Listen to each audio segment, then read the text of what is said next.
Ladies and gentlemen, welcome to this week's session, whatever, of Intelligence Check. Wow. Straight off the bat. Fucked it. Okay. The reason why I screwed that up is because I was trying to do a multi-stream today. I wanted to stream to Instagram, I wanted to stream to Facebook and Twitch at the same time. However, for those of you who jumped in on Instagram, I am so sorry that didn't work out. I feel really bad about that. It's mainly I won't get into the technical details, but essentially it's an issue with routing and all that stuff is causing some extremely terrible frame drops. While I know it may not matter so much for just a pure visual medium, it'll bother me regardless. So I can't have that happening. So next time we do this, hopefully we'll find a workaround where we can stream to multiple platforms at the same time, so everyone from wherever they are can come and watch and enjoy.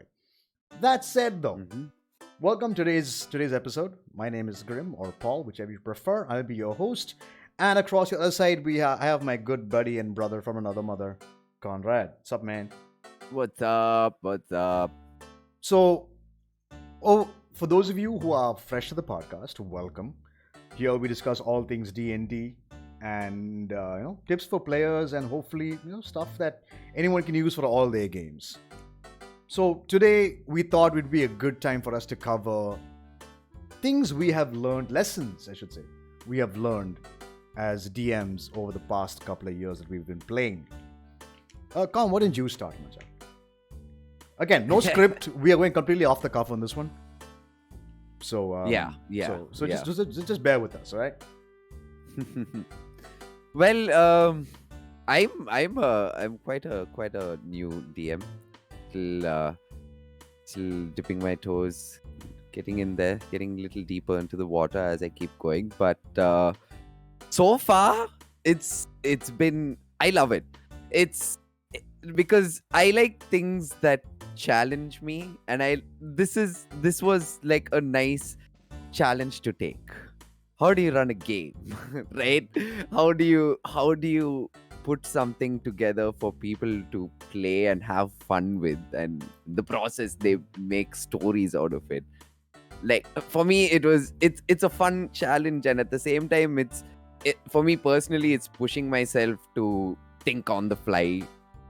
Because as a DM, like if anyone's listening, if you do DM, you know what I mean. Oh, yeah. Like nothing ever goes to plan. Like I was telling this to Sid, in fact, yesterday. We were just talking, like he was just asking about just general D&D stuff, and he was asking a lot actually about the Dungeon Master side. I was telling him, see, the main thing is no matter how much I prep for Sid, if I prep 5 hours for something for you, Sid, like you just have to make one decision or just do something that just throws all of that down the drain in an instant. And then after that I'm just like, whoa, okay, I need to figure, yes, that person, he's not married. I have to make that call. Yeah. And then I have to think of the ripple effects that call makes, at least to an extent, so I can riff and at least be a little comfortable. And because man, we love asking questions, right? Yeah. Like especially in a game, and especially in a game such as D&D, where you can literally speak to every NPC that you encounter in the game. It can be a little intimidating, but of course players don't go overboard and speak to every damn person. But when they really do speak to people, you don't know what they're going to ask for. You don't know what they're going to do. Like it could even be some key NPC in the campaign. What if they just got them killed by mistake? What do you do then? Yeah. like what do you do? But you have to keep it going, right? Like you can't just because that person is a key NPC, they don't. Yeah. They just might think, okay, yeah, important person helping us. Oh shit, we got them killed. Okay, we'll find someone else. Hey, is there someone else in town we can talk to? And that's when you're like, yes. His name is Hawkson. What? Hawkson. You heard me. But you somehow make it work, and that's been fun for me. And apart from that, it's just learning from mistakes. Oh, Like yeah. after every session, again, for me more than you now, especially like you've done it for what, at least a year and a half now we've been playing. Yeah, but dude, no, even every single game is No, over, but I'll be like, I'm fuck, sure. I could have done that better. I'm sure. Like for me, I'm still in that early phase, so I'm hard on myself even when I'm like, you idiot, no, I didn't know. But then after that, I think about like, the bigger picture. I'm like, at the end of the day, it played off. Like these guys killed it. They did some good shit. Nice, okay, it worked, but don't do that again. Yeah. I mean, like for example, okay, so for me, what I've learned over the years is, like Khan said, be ready to act on the fly. Jeez, yeah. Improvisation is never more important as a DM than anything else. Because like Khan mentioned, you can plan for a whole session and then your players come and make one decision and everything goes sideways. Oh, yeah. And Like it how is the worst. Like to just pause you there for a second, Paul. Like how for your birthday, right? The first thing you decided to do when that portal was opened in front of you to walk through, what you decided to do? I want to close the portal. I was like, oh god, no. Well, thankfully it was Strahd, so you got fucked. So. But see, see. Every thing is like homebrews are a little more easier to work with, right? A homebrew game, yeah. The DM can be like, yeah, sure, we can do that. Yeah. Modules, it's a little more difficult. It's a little more difficult, more difficult because there's a structure already put into place and there's a degree that they have to follow. So sometimes, as a DM, you have to resort to cheap tactics sometimes. Yeah. And you might feel scummy. Because you know what's gonna happen. The players like, no, the fucker's getting away. I'm like, oh, thank God, they don't know what's happening. I need to get this fucker out of here before he dies. He's relevant later. You know? Like, but no, it's just there's a whole degree of, and okay, another thing I realized also as being a DM is keeping your players invested is a little difficult. Ooh, quite difficult. Yeah. Because I mean, it's. As I keep telling everyone every week, anyone asks me about Dungeons and Dragons, I'm like, dude, it's a commitment. Yeah.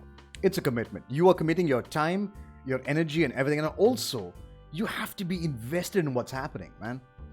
Because if you don't care about your character, and you don't care about the other people around you in your party, then why are you playing, man?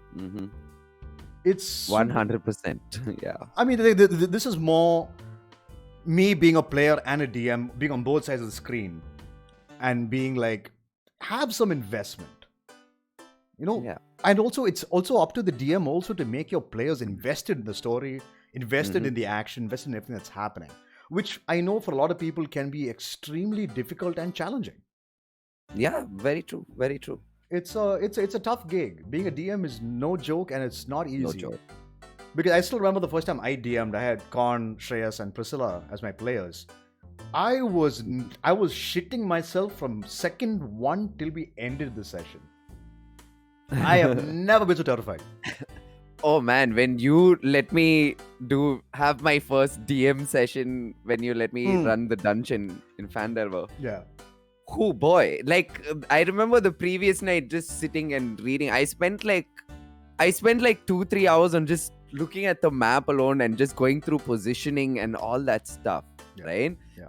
And then I was like, for a second, I was like, wait a minute, because this was me then already being quite a little bit of experience as a player. I'm like, wait a minute, what if shit doesn't go to plan?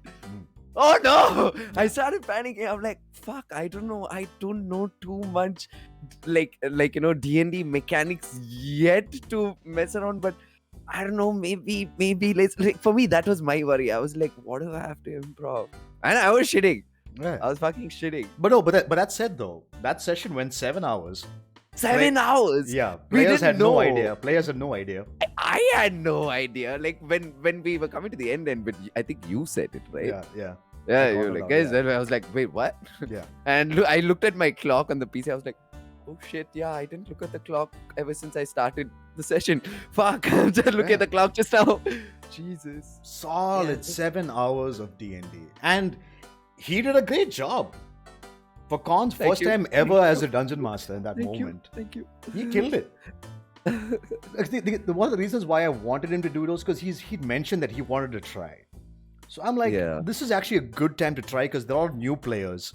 And as a new DM, that makes sense. You already know some of these players anyway. So the transition was simple, and you all did a great job. Yeah, that was good fun. It was super fun to play. But it's a lot of Gosa. Thank you for the follow. Oh, by the way, guys, if you are in chat, do feel free to message us. All right, we will reply to any questions you guys have in chat. So don't be shy. Feel free. So coming back to everything else,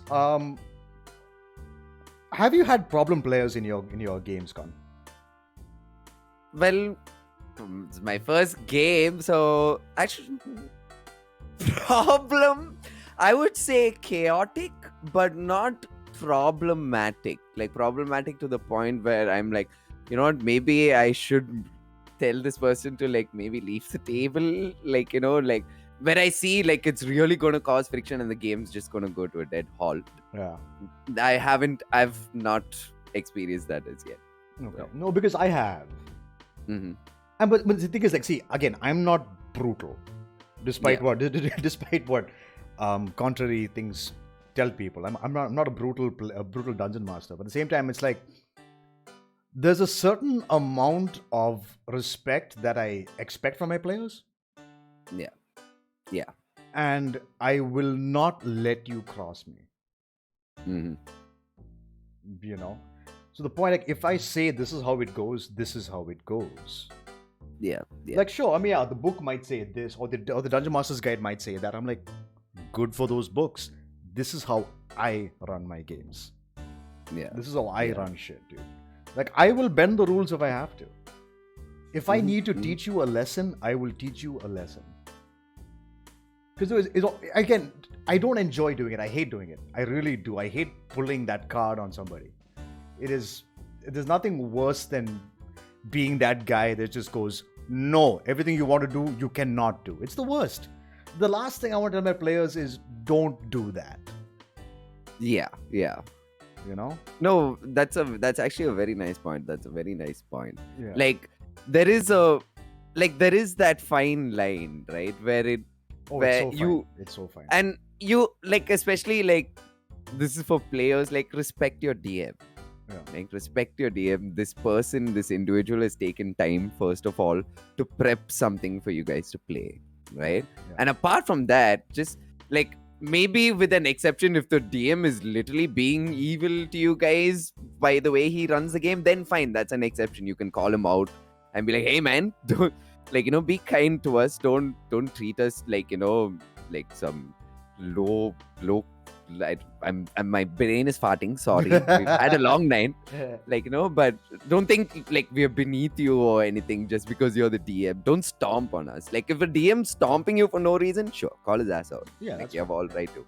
Yeah. But if you know a DM is taking a call with you on something and he has a reason for it, don't bash him about. Yeah, because I remember. I'm pretty sure he will give you an explanation about it. And once he gives you an explanation, that's it. Yeah.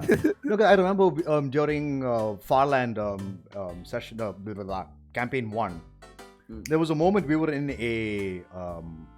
this tomb. Yeah. Where one of our characters had an important story moment for her to happen. Mm-hmm. And I used identify on this holy site. Right. So how identify the spell works is it tells you everything you need to know about that certain you're identifying. If it's a magical item, if it has a trigger word, what is it, or any instructions to follow, it'll tell you exactly what it is. My DM Steve was like, I know how identify works and I know it's supposed to do that, but I can't let you do that because it takes the fun away from what's happening right now. That's a very nice way of how a DM should handle that situation also. Yeah. It's one of those moments where just like, I could tell you, but that just cheapens the whole experience of it. Because what ended up happening was a ghost showed up, started possessing these fucking statues, and one shot our warrior. Oh, damn. He one-shot our tank, bro. So we're just like, oh no, panic. Absolute fucking panic. It was terrifying. Yeah. And we were level 8 at the time, yeah. And a level 8 fucking fighter got one shot. Wow. Bro. Full panic. But it made sense in the moment because he didn't say that out loud. Like, I typed to him in private chat, and I was like, yo, so what's the scene? He's like, I can't tell you, man. I'm like, but the spell is like I know. But I can't tell you. I'm like, aye, cool. I get it. There's something here that's important that needs to be learned by everybody, which is great. Yeah. So yeah, getting your players invested it's a tough gig, but if you can do it, hell yeah. I mean, luckily for me, I've been lucky enough to have players who are willing to go on that journey with me. Yeah. And I'm one of them. yeah. Con is my first player ever. He was my first ever player. But but the difference is with me and Con is Con and I are friends, right? So he's always willing to just take that leap of faith of sorts. But when it's like complete strangers, when they take that leap of faith and be like, you know what, let's see what's up. And then you're just like, oh shit, okay. Yeah. All right, we're good. Everyone is like, yes, I'm invested. I'm down for this. Let's go. You know? And I love answering questions. It's like, yo, can I do this? Can I do that? What can I do to make this happen? I'm like, like, for example, like sometimes people ask about rules which don't exist, right? Yeah. So you have to go, let me think about that and get back to you. Yeah. Like, for example, like my wizard, again, she's a medic and she's trying to cure this plague, which for some reason magic is not able to cure. So I was like, Steve, can I create a microscope, stuff like that? He's like, we can talk about that. That could be fun. Just making technology out of nothing, because a microscope technically doesn't exist. Like in a world where magic cures most things, when magic doesn't work, then what do you do? So it's one of those weird moments where things go a little off the book and your DM will sit with you and figure something out. And remember, your DM will always, not always. Any DM worth their grain and salt would sit with you and try and work something out with you. Yeah. And that's one thing you have to be ready for as a DM as well. Be ready for questions which may not have an answer immediately. Yeah. And you have to be like, okay, let me think about that and I'll get back to you. But let's continue this action here. Maybe during the break or during the middle of the game, you can take that player aside and go, okay, so this is what I think we can do. And this is how we could do it. This is what you need to roll, and we'll figure it out. Because we've created rules on the fly, just completely out of nothing, with no basis of anything. Whenever something like that pops up, I just keep thinking how we convinced you that we can put a coffin into a pack of holding. Yeah. I am so proud of myself of that moment of coming up with that idea. Yeah, I hate that. Celebrant was a crazy fuck. I hate it. I hate myself. He wasn't the smartest Warforged, but he was determined. No, I hate that I allowed that. It really annoyed me that I allowed that to happen. Oh man. But but then never again. Like not gonna happen again. Yeah. But it's one of those things. Sometimes you let your players get away with shit. Yeah. Steve has let fucking Shiv and Ethan get away with more shit than I would ever allow. I can imagine. Oh, Steve is too nice. Oh my god, the things he does is just, I'm just like, Steve, no! Punish them! Nah, can't do it. Because it's one of those weird moments where, like, as a DM, you want to punish somebody, right? Yeah. But you can't, man. You can't. You can't do it. Because it's their story, not yours. Yeah. Oh, yeah. fucking take your ego out of the goddamn equation.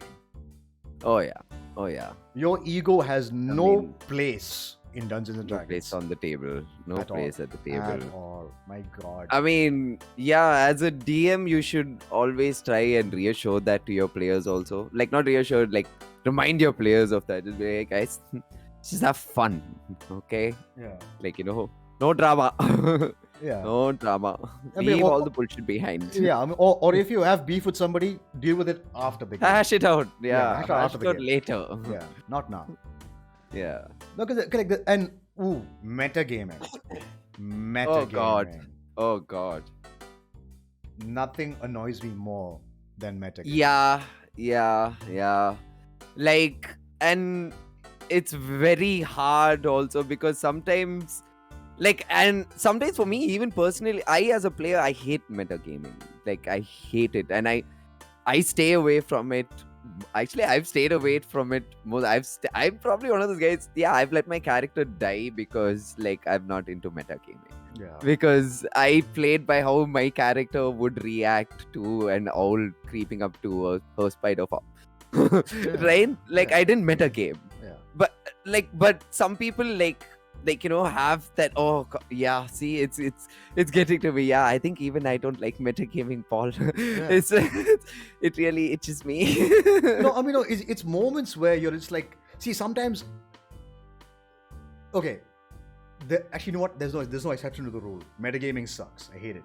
Yeah, it sucks. I mean, okay, here's the here's the thing. So metagaming is not necessarily about you don't have to know about the rule again from the DM or anything. No, it's not about that. It's more about being like, I know you can do this attack, right? Oh, so just hold this action for me. So on this turn, I will proc this. You proc this on your turn? Yeah, cool. That's metagaming. Yeah. Right? Yeah. And oh god, when shit like that happens, it just... No, see, like for example, let's look at something which I'm okay with, by the way. For example, that moment in Descent into Avernus where Lucal asked Shiro if he knows that Shiro has firebolt, and he's like, "I'm gonna throw down grease. You let the shit on fire." I'm like, I'm okay with that because that is still within the realm of using spell combinations. Yeah, that is fine. But I'm talking about, of course, exactly, the extent I'm talking about, right? No, like for example, if you as a player, you know the stat block of that monster you're facing. Oh god, yeah. Yeah, that's the worst thing. That's a very good that's a very good example. It's like I knew the exact stat block of Yeti, right? That's why I've always wanted to fight them. Yeah. But I didn't worry about I literally tried to erase the abilities of the Yeti from my head. Like, even though I knew they have that gaze, right? I was like, fuck, I'm not going to. No, I'm just gonna play it. I mean, it's one of those moments. It's like some people. It's technically cheating, and it's kind of scummy. Yeah. Because for example, something like Roll20 or Fantasy Grounds, players have access to, or even just Google.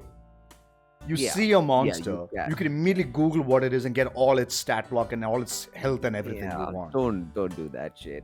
I mean, I can't stop you from doing it, but... I mean, yeah, but don't do it in the game, in the moment when you're... Maybe after the game, fine, read up about it. Sure, curiosity, you can't stop it. You can't stop that. Yeah.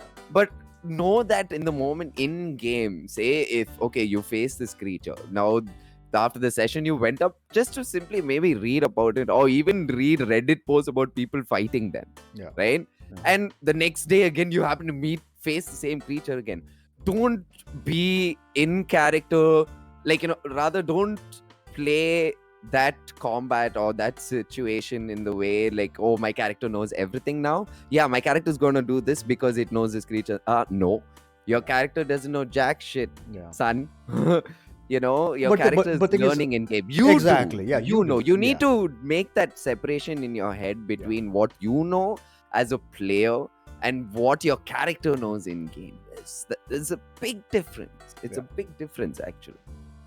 And, like, for example, again, that fight, what annoyed me was a moment, okay, this is not an indictment of my players. Don't get me wrong. Again, this I don't have an issue with this at all. It was let's call it a lapse in judgment of sorts. So someone hit the Yeti with fire. Now, this is me also not reading the sheet properly, the monster sheet properly. But he's like, yeah, but isn't fire effective against them? I'm just like, no. I'm like, first of all, how would you know that as a player? Yeah. Does your PC know that? No, your PC's never met a fucking Yeti before. Yeah. But here's the thing. You can do a nature check and figure it out. Find out exactly. Then I'm like, then cool. You know the information that you need. Yeah. Like maybe you go nature check and you go, okay, I'm going to do nature check while I'm holding a fire bolt or fireball or whatever. And suddenly, as you're looking at the creature, you see it wince away from her. You're like, oh, it doesn't like fire. Then you can go, fuck yeah, fire is effective. Yeah. You know, and then in which case I get it. I'm like, that's cool. Yeah. You, as a player, your character figured it out. Yeah. Now you can abuse that knowledge. 100%. Now you can spread that knowledge to your entire party also. But your character has to know first. Yeah. I mean, it's also the weird thing. Like, I had a moment in Curse of Strahd where people were talking about vampires. I'm like, what do you know about vampires? They're like, da, da, da, da. I'm like, cool. So that's what you know from TV shows, movies, and books. What do you know about vampires in What do you know of Dragons? Strahd von Zarovich? What do you Nothing. know? What do you know of creatures who have destroyed people stronger than you? You know, it's like so. You know, of a man was like just control of an entire realm. Nothing. Yeah, nothing. So, God damn it. so because like, so everything they think of, I'm just like, you don't know, man. They have all these wild plans and theories, and I'll be like, I mean, all that holds water, but none of you know jack shit about vampires. Yeah. Or I'll just be like, give me a religion check, or give me a nature check. And then I'll tell you what you know about the vampire, depending on what you roll. Which then makes like it just that's you playing the game at the end of the day. Yeah. And not metagame.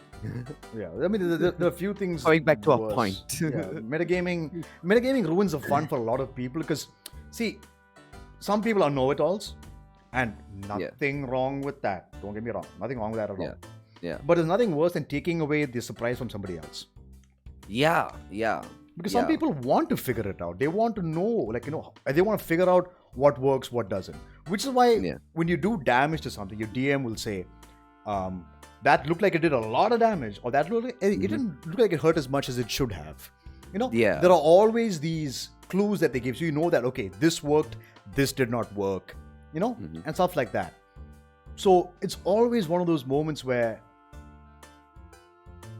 pay attention, and even as a DM, don't give too much away.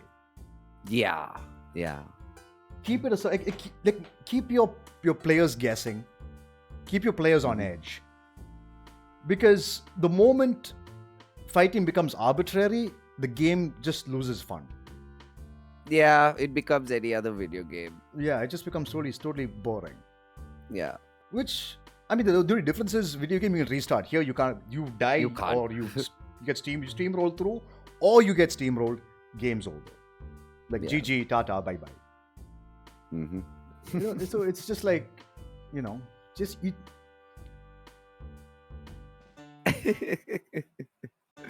It's a difficult balancing act to do. And it's a lot of because as a DM, it's your job to educate players on things. Yeah. Like, as a DM, read the books. Yeah. Forget the Dungeon Master's Guide. In fact, the Dungeon Master's Guide you can even ignore. You can look at it for certain things that you might need. Sure. Yeah. But honestly, few basic things. Mainly exactly. What you're going to be reading most of the time, though, is the Player's Handbook, is Tasha's Cauldron of Everything, Xanathar's Guide to Everything, all the supplements and all the source books. Those are what you're reading more than the Dungeon Master's Guide. Yeah. Because most of the questions that are going to come up to you are going to be about players and what they can do and what they should build, how they should build, what they should build into. So everything we've spoken about, like for example, not 2 weeks back, a while ago we did multi-classing. and my players want to do it, and I'm just like, why? Yeah. Again, I'm not opposed to them multiclassing, but I want a damn good reason why you're multiclassing. Yeah. And it's important that I know how it works, because my players thought it worked like Gestalt, as you level both things at the same time. I'm like, no, motherfucker. Multiclassing means you sacrifice. Yeah. You make sacrifices. So, do you still want a multiclass? If you still do, then go for it. But know that you're going to be behind. You'll have more features, but you're still going to be behind. So it's a lot of those. It's a lot of reading, a lot of knowledge, and also again, do not get freaked out. There are millions and millions of websites and PDFs and other places where you can find information. It's amazing. It's amazing. Yeah. The D&D community is amazing. Fucking hell. Reddit itself has given me more help than I can even because Reddit, someone will post a question or someone will put an idea which is something basic, and then you'll get 100 replies of how each one did something did a take on that particular idea.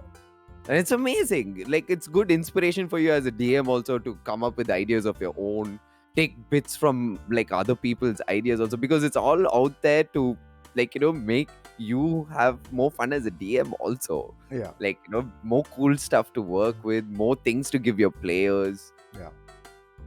And it's a lot of responsibility, and not many people are ready for it. Mm-hmm. It's no, again, being a DM is not an easy job. Yeah. It is tough. Not at all. Because as players, you're dealing with just other players around you and whatever monsters the DM is throwing at you.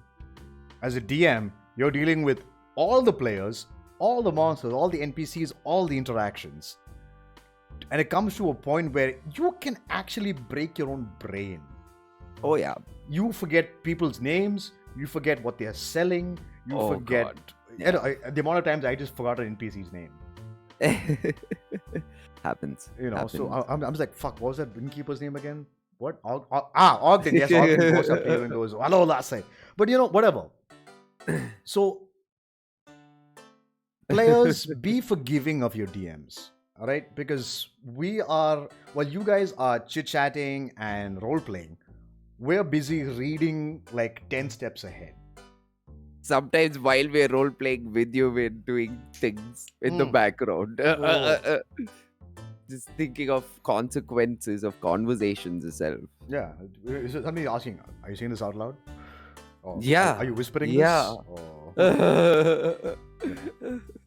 Like, it happened to us, for example, in Farland. We had a moment where I was talking to a sea elf on our boat. And he mentioned a splinter group who opposed the Duragar. And we have a Duragar captain, we're on his ship, and he's taking us to the city. And he's like, what? The chain breakers? You know, immediately we're like, oh, we should have probably whispered that. Fuck. Oopsie. No, sorry. Yeah, so you know, so it's one of those, like, it's really one of those moments where you're just like, fucking hell, dude. And as a DM, pay attention, never zone out. Oh yeah. Like, listen to what especially when, like, you know, they are in, let's just say they're in a space where there are, you know, as a DM, you know, it's like, you know, a place where there are other NPCs or just generally it's populated. Listen to what they're talking about. Yeah. And that also makes it even more better for the players when things like that happen when you ask them, because it reassures them that the world isn't static. It makes it feel more alive to them. Where they actually, they'll be, oh shit, yeah, we need to be quiet, guys. You know, and sometimes you'll automatically find them, even though like in game they talk, in real life they'll be whispering. Like, you know, get them in that moment. Yeah. I mean, or at least the players will say, I'm whispering this. I'm whispering this. And then talk normally. Yeah. Which is again perfectly fine. That's completely valid to me. But it's acknowledging the fact that the world is living. Yeah. It's not static. It's not like they can just say whatever the fuck they want in a bar and get away with it. No. Yeah. You can't say. Yeah. You can't say treasonous things in front of loyal subjects, and they be like, "Excuse you? You're gonna kill our king?" Yeah. Jeez. Like, or just like, blurting out some information that you shouldn't be saying out loud Yeah. in front of public, and just like, causing mass chaos, just mass hysteria Or in a particular city. or shouting out loud in the middle of a cave where you have no idea where the enemies are. Yeah. You're gonna get Hey, ganked. I'm going bro. this way. Are you saying that loud? Huh? What? Yeah. You roll for hear initiative. footsteps coming from the other end of the cave. Yeah. Roll for initiative. So, But I was just talking to these guys, but you were loud. Yeah, you were loud, bro. Yeah, it's a cave. You're in a cave, bro. Cave. Shit, it echoes. Yeah. Sound travels. So, but again, so as a DM, also it's your responsibility to paint the picture. Now, Oh, I yeah. remember for Curse of Start, first time I ran the game, they had a moment where they were accosted by two ghosts of children. Now, I could have made that moment a lot creepier, and I wish I did. I just said two ghosts show up. You're like, oh my god. But the second time I played it, I set the scene where I'm like, the door closes behind you. You feel the temperature in the room plummet. As all of you are shivering, looking around, two apparitions come before you. And they seem to take on the shapes of two young children. And immediately they're like, I don't like this. I don't like this. I don't want. My players would immediately creep the fuck out. I mean, but the thing is, like, even though, like, see, like, for even the first time I did it, they were still creeped out. But if I had done it the way I did it the second time, I'm pretty sure that scene would have been a lot more visceral, Yeah. And it's yeah. very difficult. Like, and there are moments where you're like, "Fuck! I wish I had done that in that moment." See, you have this lucky chance of actually doing a lot of things in COS again, which you probably you couldn't do with us, or like, for whatever reason. Yeah, no, but I mean, right now I know exactly where they gotta go and what they gotta do. So I'm like, I'm like, y'all do whatever the fuck y'all want. Deal with the consequences. Because I mean, like initially, like what ended up happening the first time was, I kept panicking a lot because I'm like, this is my first long-term campaign. And I kept panicking and freaking out. But now these days I'm just like, yeah, cool. All right, boys, let's go. What you gonna do? Where you gonna go? I've got everything planned. Any route you take, I've got something planned. It's amazing. It's amazing. I'm just getting to that phase of like, like having this multi-route, like, sort of like having branches rather. That's the word I'm looking for. Having branches. Yeah. Like even Storm King's Thunder, you guys could have gone in a myriad of different ways. Oh yeah. And I'm like, you guys decide where you're going. Yeah. And how you're going to travel. I really thought you guys were going to go to Fireshare, get the Griffins, and fly. I think we thought about that, but then we decided to just fucking book it for some reason, and I don't remember what. We had a conversation about that, but we just decided to... No. I made you guys do wisdom checks. Correct. And you guys failed your wisdom checks. Failed it. Yeah, you failed your wisdom checks. You see that it's the picture, guys. Like, so everyone who's watching on stream, it's the picture. That's me every D&D game as a player. Yeah. Because like, I mean, like, see, out of game, they know what they need to do. But as players, they'll be like, so how should we travel? I'm like, one of you give me a wisdom check. Because I knew about the Griffins. Yeah. So that's why I asked you. I was like, can we make a check to see if we remember about, flying with Griffins? You know? Because, I mean, so like, this was session 3, I think you guys got to Fireshare? Or session 4? Little more in, 4 probably. 4 or 5, yeah. So they trained to ride Griffins. And these Griffins were going to be their mounts for a nominal fee. Ian was quite a fucking majestic bastard. Yeah. Majestic Griffins. They all had their own personalities. And all that kind of stuff, which I had fun role-playing, of course. I had the sassy one. Yeah. 100%. But no, it was that whole situation where I'm just like, will they remember that this happened? So I'm like, give me a wisdom check. And they failed. So I'm like, yeah, you don't remember. Like, you thought you had a moment of clarity, but you lost it. Yeah.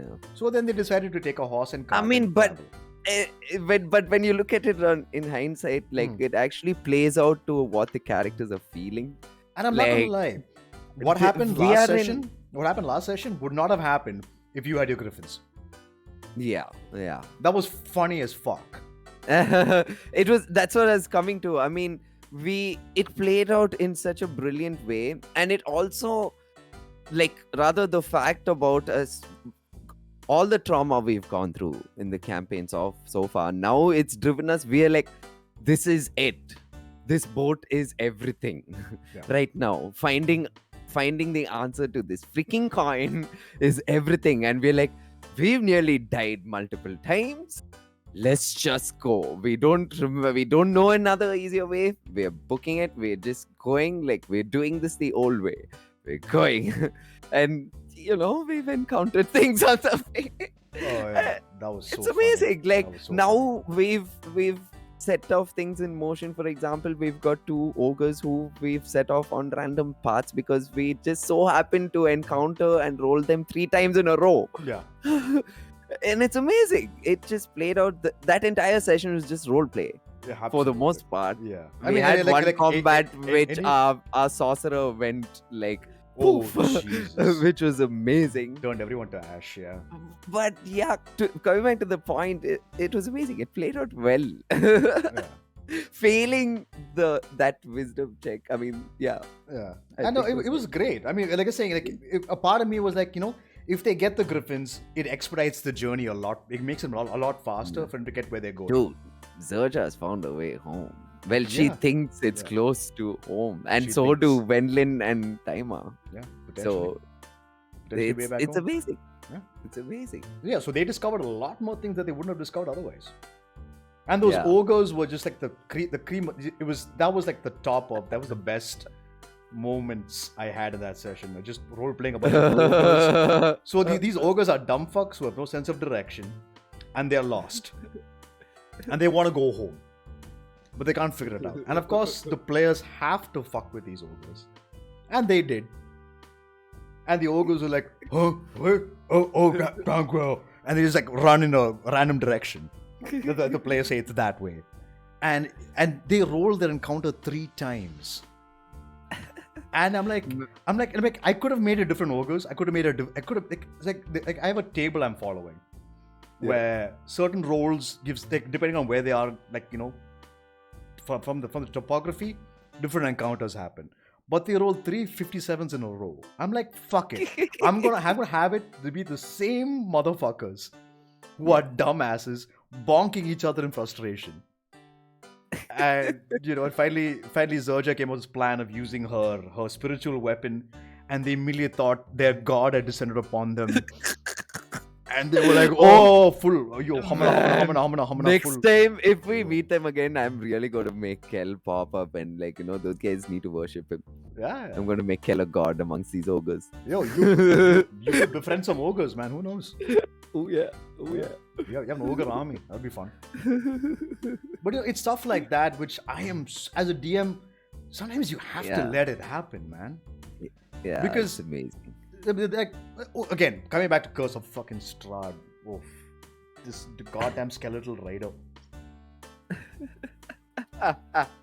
They roll that encounter twice, and I'm like, I gotta do it, man.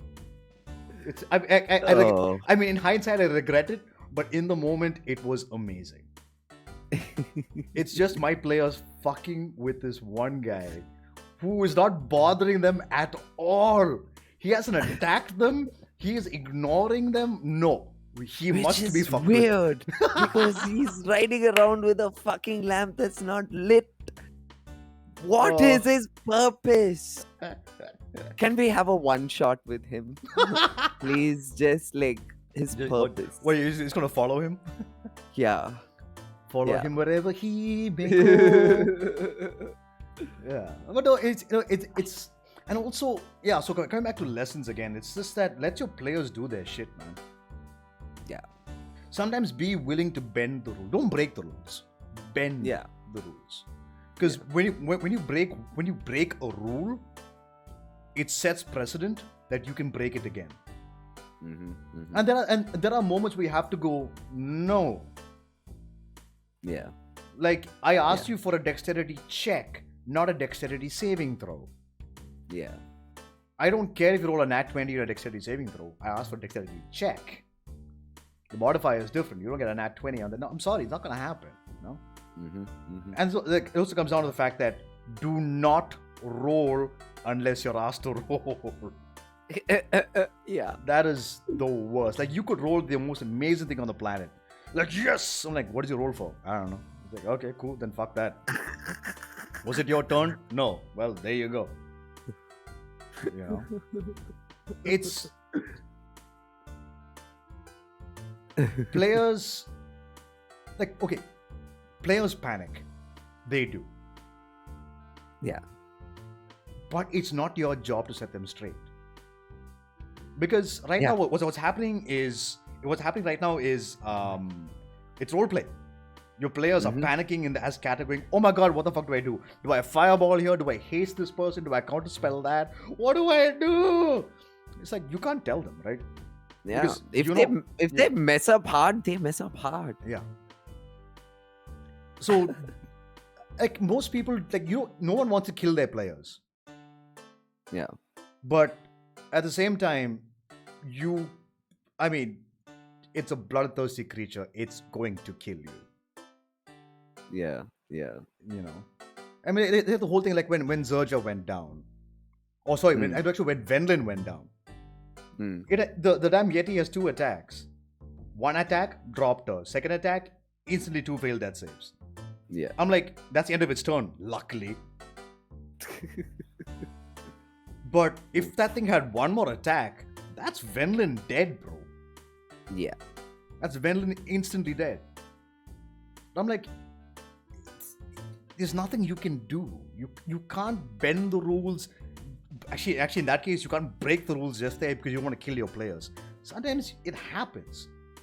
Yeah. Players make less than sound decisions. And they have to learn to live with the consequences of it. Like one thing Steve mentioned last episode was, don't be afraid to fail. Yeah. Yeah. I feel D&D has taught me failure is okay. Yeah. Which I thought was an amazing lesson, which I should have, of course. The main thing is like, you know it in the back of your mind. It's just that until he said it, it didn't manifest of sorts. Because it's a fact that you might fuck up 1, 2, 3, but the 4th time you did it well. You did, oh my god, you did that fucking amazing. I won. This is amazing. I love this. So now I'm like, okay, I'm going to keep doing this amazing thing that I know works really, really well and is very successful. And I'll try and figure out what fucked up in those earlier moments. You know? So you can focus on, you realize that those failures are a learning experience. And the whole failing forward thing, which is kind of cool. I really like that concept as well. Yeah. Fail forward. You know, it's like it's not the end of the world. I mean, of course, if you have investment in a character and they die, then I'm sorry. That's how it goes. That's how the game goes. Like you can't. Like, I mean, again, bringing back to the whole situation of session 0. Make sure your players. Oh yeah. By the way, biggest tip: have a session 0. For Curse of Strahd, I didn't have one. Because I thought we did. No, we didn't. We just jumped straight in. Oh yeah. Yeah, there was no session 0 for that one, and I regret it. I 100%. No, Macha, we did because we had the introduction in the tavern and we ended with us being teleported from this mist, and we ended the session. That was our session 0. No. And session 1 was us starting in waking up at Death House. No. You guys already woke up in Death House. Oh, did we? And you guys got to level 2 before we stopped. Right. The ghost thing happened, and then we stopped.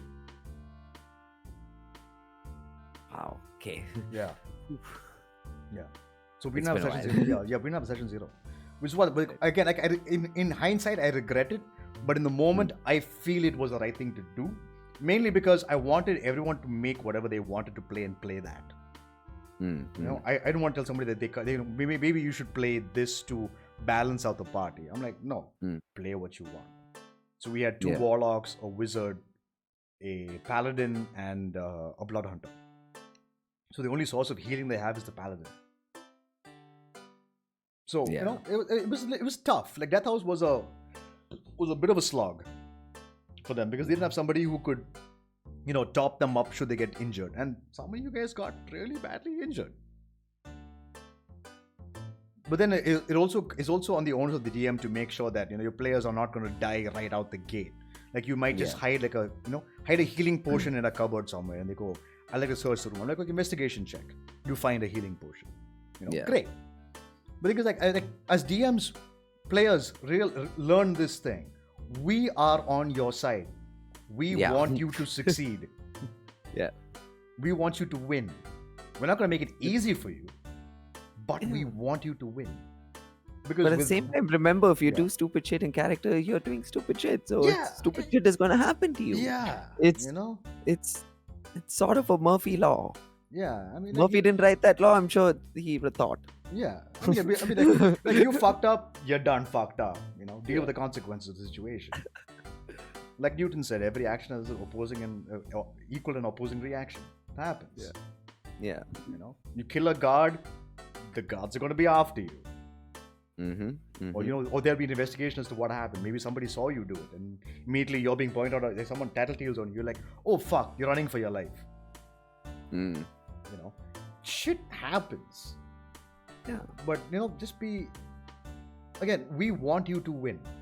I want you to take on my big bad. I really want you to kill the boss. I want you to win. I want you to go through the full story and just come out victorious and go, yes, we are saviors of the world. I want you guys to be heroes. I want to see you do cool shit. Stop making me kill you. Zach the Somniac, what's up, bro? Welcome. Yeah, So, that's very true. That's very true. And going back to, I mean, it's the same point of doing stupid shit, and stupid shit happens to you as the DM. Try and make even the stupid shit that happens to them, or rather bad shit that happens to them, is something impactful in a way that again makes them realize that in a sort of strong way, but not in the sense where they get averted to the entire thing and be like, "Oh, this sucks." But they should organically understand, consequence, action and consequence. I think what I'm trying to say is get them to organically understand that fact.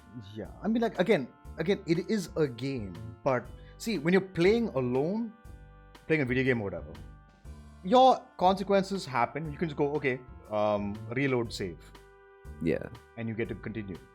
But the thing is, if your actions affect everybody else at the table, then it becomes really problematic. Because then the other players are dealing with your fuck up when they are completely innocent of what happened, but because you're with them, immediately you're like, okay, cool, I guess we're fucked too. Again, Farland, Jesus, Malachi got his hands on a wand of wonder. I identified it. Immediately he fired it off. And what the fuck just happened? He summoned a fucking elephant 10 feet in the air. It crashed down on the ship, damaged the ship, and we had to kill the damn elephant. Because Rakadon doesn't know what it is. He's a creature from the Underdark. So he's never seen a fucking elephant before. And of course, you can ask her any question you like, Zach. Not a problem. And Atlas rolled a nature check to understand what the creature is. He's like, you don't know what this creature is. So as far as you know, this thing needs to die. And the entire time, Atlas is like, I don't want to kill an elephant. I reckless attack it. And it was so sad. But as players, as human beings, we know elephants are, really, gentle creatures unless they're provoked. But in D&D, this is a creature you've never seen before, and it appeared out of thin air. Kill it. Yeah. Like, holy shit. But yeah, Zach, please, any questions you want, ask my buddy. Ask my friend. Yeah. And if we can't answer the question, we'll direct you to somebody who can. So it's those moments. It's like don't cause problems for everybody else at the table, because you're not playing alone. You are not the hero. Yeah. You are one of 4 or 5 people. Mm-hmm. So it's just like, have some consideration for people around you. Like, I know you want to be this. I know you want to be up front and center, be the hero, be the badass, be the one and the only. My God, I am killing everything in one shot. It's like, let other people shine, man. And DMs give players moments to shine. Yeah. Yeah. I think that's very key also, of another way of having your, like, grabbing your players' attention again. Because here's another thing. Sessions go on for hours. Yep. Right? So you have to keep grabbing their attention. It's very easy to lose them, and it's not their fault. It's not your fault either. It's the human brain at the end of the day. It's easy for someone, like, you might be narrating something, like, an NPC might be describing or talking about their backstory, and someone might miss out some of that here and there. But if you find someone spacing or something like that, captivate them. Make the NPC suddenly turn to them, or even the NPC nudge them, be like, hey, are you okay? Yeah, you okay? You don't seem to be hello? Just something. Yeah. Just and like the player, oh shit, oh yeah, sure, yeah. Yes, oh yeah, sorry. Yeah, whatever. But, like, you can do things like that also to just get their attention. But yeah, man, that's key. We're cutting in and out on the audio? Oh, that's unfortunate. That feels bad. Okay, no, yeah. So I was wondering, before combat, as long as I can see the enemy, how often can I use a bonus action ability? Depends. What kind of actions are you using in your bonus action? Because, I mean, once combat starts, and bonus actually once per turn. But like, I guess it depends on the context. Like, what bonus actions are you using exactly in that moment? I think that's the important thing you need to ask. Like, are you using healing word? Then yeah, by all means, go for it. But then again, healing word is it's a vocal thing, so chances are the enemy might hear you if you hear you exactly. Like that, yeah. So, or you're using bardic inspiration. Once again, you either if you're dancing, someone might see you, or you're saying words of encouragement. Again, someone might hear you. You're playing your guitar or whatever. Someone might hear you. So it's very difficult to figure out. It's one of those moments where, as a DM, you gotta take that judgment on what your players are about to do. Yeah, it's all on the fly, I would say. Yeah, extremely situations like that. Very situational.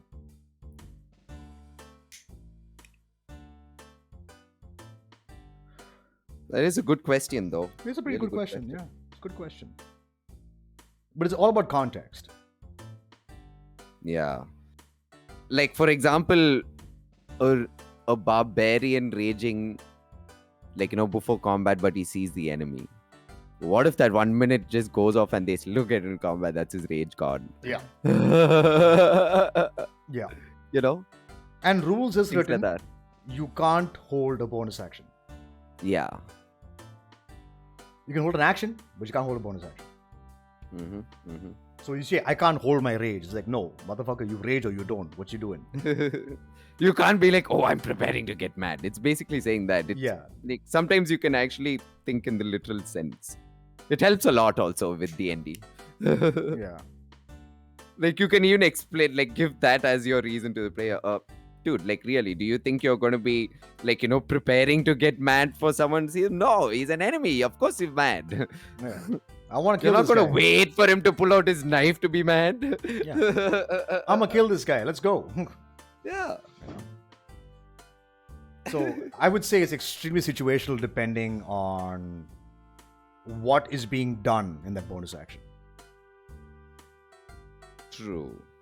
It's extremely situational on what's being done. Because, like we mentioned, if you're just going to whisper something, that's a free action anyway. Bonus actions are resources being used. Do you really want to use a resource and then have it go for a waste? No. Do you really want to heal somebody before a fight starts, before you know what kind of damage they're going to take? That one heal may have been valuable earlier. Yeah. You know, it's like, or maybe it'll be more valuable within the fight. Like one of your players goes down, healing word, get your ass back up. You know, so they don't have to roll like death saving throws.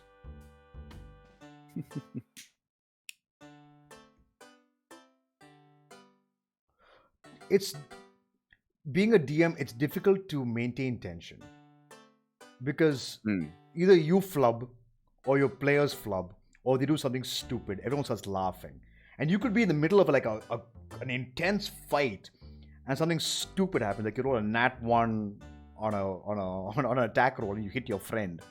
Immediately, it becomes comedic. Yeah. Which is so. I mean, it's one of those moments where it's really difficult to maintain tension in a situation. You know.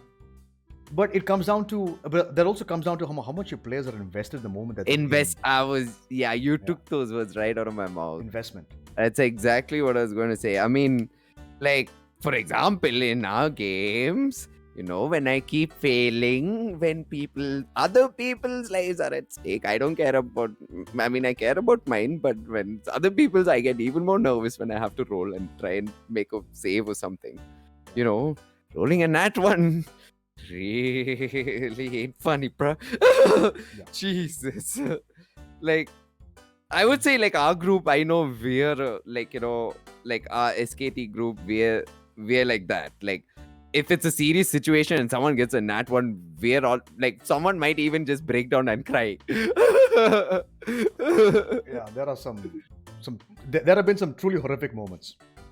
Yeah. Where I'm just like, oh my god, I've got to deal with the situation now. Oh, do I kill my player or not? Yeah. But then, luckily for us, it's always come to a good, amicable moment. Yeah. Where things have worked out in favor of. I could have easily lost 2 players, but I'm like, let's bend the rules here, and I'll let you guys get away with all the stuff. I don't regret it. I think the reason you love, like, you know, the rules to be bent is probably the fact because you know how invested we are into all these characters, right? Yeah. And us seeing any of them die, especially right now, will definitely flip us IRL also. Yeah.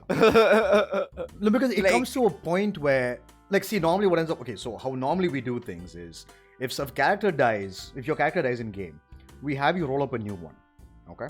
Yeah. Which again is fine. Early game, characters' chances to die is high. Yeah. But once you reach level 7, level 8, and you are more than 3/4 of the way to the campaign, if your character dies, you bring a new character in. What is that character's investment in this party and what they're doing? Yeah. That is so hard to do. So what as much as I hate to say it, what could end up happening is that person leaves the table, leaves the game. Because they no longer have a place to be, you know? Like, I can't bring in, I am the twin brother of so-and-so. I'm like, great, where the fuck were you all this time? No, you can't do that, you know? It sounds so... It's so tacked on and so cheap. Yeah. I agree. And, you know, it's... DMing is hard, man.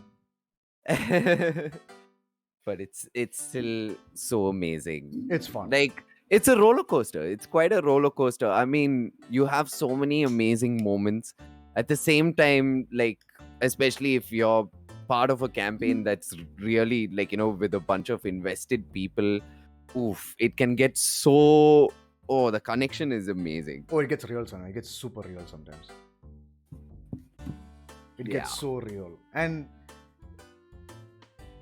as a DM, it's one of those, it's that thing where you say, you know, like, don't get invested, but you have to be invested because your players are invested, so you have to, like, put forth the effort to make sure they stay invested.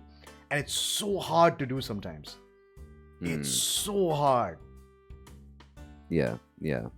And I've had some really heart-wrenching moments in my games. Moments where my players are on the precipice of just breaking down and crying, and I'm trying so hard to not make this be bad, but it happens, man. Yeah, It it happens. happens. It happens. We don't want to kill you, but it happened. I rolled well. You rolled badly. It happens. You know. Yeah, yeah. I think it's like I can't just say, oh no, that missed.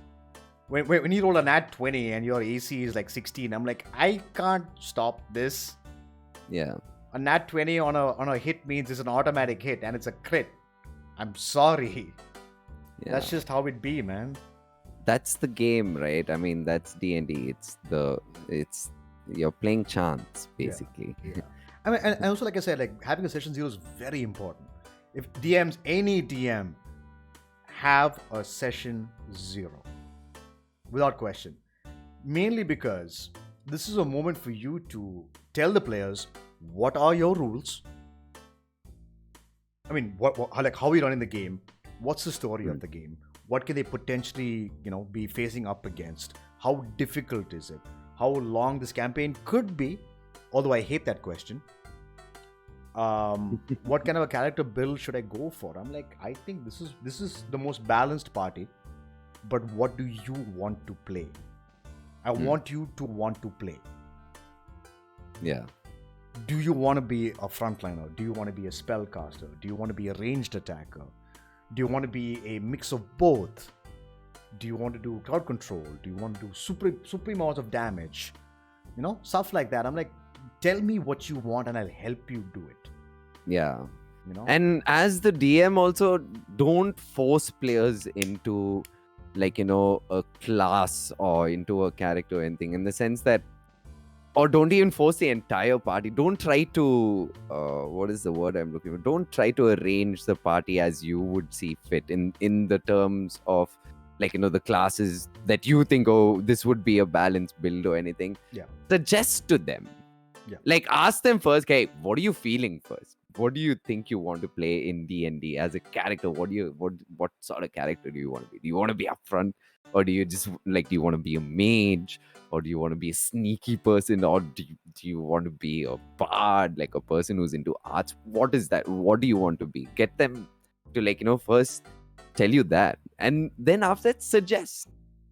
Always suggest, but don't push something down there and be like if they for example, if you see a party that doesn't have a frontliner, and let's just say you're talking to the person who's making their character, probably the last person out of everyone in the party who's making the character, and you go to that person and be like, hey, so yeah, I know you wanted to make that ranger as well, but check this out, totem barbarian, right? You're gonna be no one's trust me, you'll be alive. Yeah. You'll help your party. Now, here's the thing. Maybe that player would actually be like, oh, yeah, actually, sure. Yeah, I didn't think of it. Yes, I'll play it, of course. And they might just kill it, and that barbarian might be legendary. Yeah. Here's the thing, though. You deny them of playing something that they want to play and try. Because you're denying them that freedom of choice of being able to I want to play this character. Yeah, I know we don't have a wizard. I know we're a bunch of rogues. I want to be a rogue too, guys. Don't take that away from them. I mean, see, for example, I'm a player who I can play anything. I don't mind playing anything. I'll happily, if you're missing a support character, I'll play support. Missing a frontliner, I'll play frontline. Missing a healer, I'll play the fucking healer. I don't mind. Because I'm down. Because I want my players to be happy. Yeah. So even for Farland, I was like, yeah. I initially my initial plan was to build a Hexblade Psy Warrior. Who just chunks a bunch of people. But then I realized we have a barbarian. And initially Ethan's plan was to build a paladin rogue. So sneak attack smite. Sure. Yeah. Why the fuck not? And Shiv made a Gloomstalker Ranger with Moon Druid. So he's already a tank. He always goes into bear form and he's already a fucking tank. I mean, you already have 3 frontliners. I'm like, I'll be in the back. You know what? I'll be a blaster. But then Yen's like, oh, I'm going blaster. I'm like, okay, cool. You can be a blaster. I realized that we don't have any, apart from, again, this was before Ethan changed to a bard. We didn't have a healer of sorts. So I said, fuck it. You know what? I'll go Artificer with Wizard. Because I have Wizard spell slots, an Artificer healing. I can heal. I have no issue with that at all. Yeah. I'm one of those players. I'm very flexible in how I'm going to play. I want my party to survive. Yeah. So I will play whatever's required. Not everybody wants that. Some people like, I want to play a paladin. I want to play a fighter. I want to be a barbarian. I'm like, cool. Do your thing. Yeah. Do your thing. Play what you want. I will never tell you not to play something. Unless the class is broken. Yeah. If it's broken, Because, if it's broken, I'll nerf you a little bit. Yeah. I mean, that again, as a DM, you have to take the call on that. Balancing stuff, yeah. That's huge. Yeah. That's Well, huge because, in campaign. Yeah, because mainly also, like, balancing. Oh, balancing is that's a tough act. Yeah. That's 100% tough act. Because sometimes you might roll an encounter which your player's not ready for. Mm. But your players need to know that they can run away. Yeah, that's also true. That's the first thing I told my players in Curses. I'm like, guys, it is okay to run away. I don't want to kill you, but I will if you stay. Let them know that it's okay to run away. You're making a strategic retreat to regroup and come back again. Mm-hmm. You know, that's perfectly fine with me. You know, it's always like, give your players all the information, like not all the information. Give them the information required before you begin a game. Let them know that this is how I run the game. Like, this is my rules, and these are the rules which I mean the standard rules there are, and the extra rules which I've tacked on to make my games more interesting the way I want to play them. Like, even the whole roll 215s minimum. Even they were like, wait, we can do that? I'm like, yeah, it's not an order. You can put them whatever the fuck you want. They're like, oh! I'm like, dude, go crazy, go ham, have fun. I want you to be powerful. Just remember, what I throw at you will just be just as powerful. That's the only thing. Like, I'm not going to let you have a cakewalk. You know, I am going to challenge you every step of the way. Some fights will be a breeze. Like how you guys fireball that group of people and turn them all to ash and 2 remain. Like, I got the encounter, I looked at it, I'm like, well, this encounter's over in 2 seconds. Well, whatever, it'll be fun. Immediately, fireball, dead. Killed 12 people in 1 second. We're like, okay, well, shit. Cool. Oh, man. But it's that whole kind of situation, right? It's just like, set the tone, set the pace, let them know what they're getting into. And, you know, make sure that they're aware of consequences. You know, it's like, you don't just get to walk scot-free. You fuck up, deal with it, man. You attack a townsfolk, the guards are going to come after you. Yeah. Or kill the mayor's son, you know. Yeah, you kill the mayor's son, the town's going to come running after you. You know. So it's one of those things. You just got to be careful and think, man. Yeah. Make effort. Players, make effort. And nothing annoys me more when players complain about reading something. It's like, dude, come on. You chose this, man. Yeah. You chose to do this. You knew what you were getting into. You don't get to complain. I'm sorry. If you're going to complain, get the fuck out. I don't have time for this. Yeah. You are much nicer than I am, Khan. I'm not going to lie. You're a much kinder DM than I am. I have patience. Yeah, I don't. Not anymore, anyway. No, because I mean, it's just. See, new players, I don't mind. Experienced players, then I got problems. I'm like, you know how this game works, man. I'm not gonna fucking. No. Just fuck you. No. Read your sheet. What does it say? You know? I want to make a potion. Cool. There are details for it. No. Do you know the recipe? No. Go find a recipe. Which recipe? Go find a recipe. Talk to an apothecary. Talk to an alchemist. They might have one. They might have something. Yeah. No, they'll sell it to you. Like I got a recipe for the potion of water breathing. I can make potions of water breathing now once I get the materials for it. Yeah. But yeah, you know, it's just stuff like that. It's super important. It really matters a lot. It makes, because again, stuff like that invests you into the story, into the Yeah. action. Yeah. Take some ownership, man. Take some ownership. And I mean, again, like, it also falls to the DM to make sure that the ownership happens. Like, give them the opportunity to do so. But players, you guys gotta make some effort too, man. Oh, 100%. Yeah. It's like there's only so much we can do to set you guys up. After that, it's up to you guys to, take it forward. Yeah. Yeah. If you're not invested, then I can't do anything more than that. I've given you a world, I've given you a mission, I've given you a task. And it could lead to riches and fame and fortune. Will you take the plunge? That's on you, man. Like, I can't, like, the call to action happens and it's up to you to take it. Will you take the hero's journey, or will you just sit at home, be an NPC? Pah. What a वाह वाह क्या बात है वाह वाह but it's important though. It's important. No, it is. Because It is. every week we want to play. Khan and I want to play every week. If I could be playing a game every day, I would. Oh, I'll play. Fuck, you tell me to roll a character now and play a game, I'll play. Yeah, I'm down. Anyone I'm down calls to me play. now, I'll play. Yeah. Jesus. Hell yeah. Like, it's... Yeah, when you invest in it, it's actually rewarding. It's... Yeah, At least for most people, it does turn out that way. Yeah, and you make new friends, dude. Yeah. Yeah. I got Steve, Ethan, Yen, fucking Shiv, and Morgan.